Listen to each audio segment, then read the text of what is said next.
Kita beralih ke informasi selanjutnya pemirsa, Presiden Joko Widodo meresmikan proyek implementasi tahap kedua industri baterai listrik terintegrasi pada Rabu 8 Juni di Batang, Jawa Tengah. Proyek dengan total investasi sebesar 142 triliun rupiah ini mengintegrasikan produk turunan dari kendaraan listrik dari hulu sampai ke hilir. Tahap kedua industri baterai listrik terintegrasi dari LG dan konsorsium BUMN saya nyatakan dimulai pembangunannya. Terima kasih. Presiden Jokowi memastikan proyek industri baterai listrik terintegrasi akan menyerap 20.000 tenaga kerja.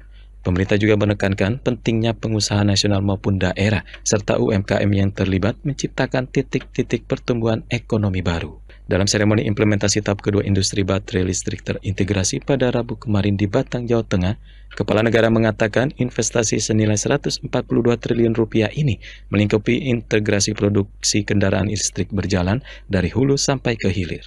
Mulai dari penambangan nikel, kemudian smelter, serta pabrik katoda dan prekursornya sebagai produsen baterai listrik hingga mobil listrik hingga industri daur ulang baterai.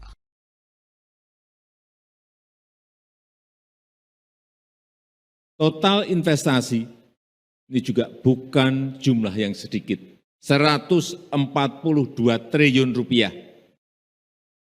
Kalau didolarkan 9,8 miliar US dollar.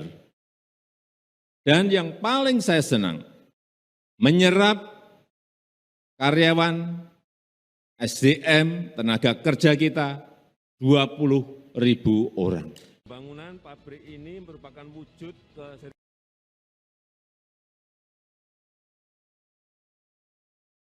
Kendaraan listrik menjadi bagian dari upaya pemerintah membangun ekosistem kendaraan listrik dari hulu hingga ke hilir. Meski harga mobil listrik terbilang mahal bagi masyarakat, namun Presiden meyakini harga mobil listrik akan mampu dijangkau, seiring dengan pembangunan industri baterai dan teknologinya ada di Indonesia. Seperti pertambangan smelter untuk nikel yang berlokasi di Halmahera, Maluku Utara, kemudian industri pemurnian prekursor di kawasan industri Batang, Jawa Tengah, dan pabrik baterai di Karawang, serta pabrik mobil listrik di Cikarang, Jawa Barat.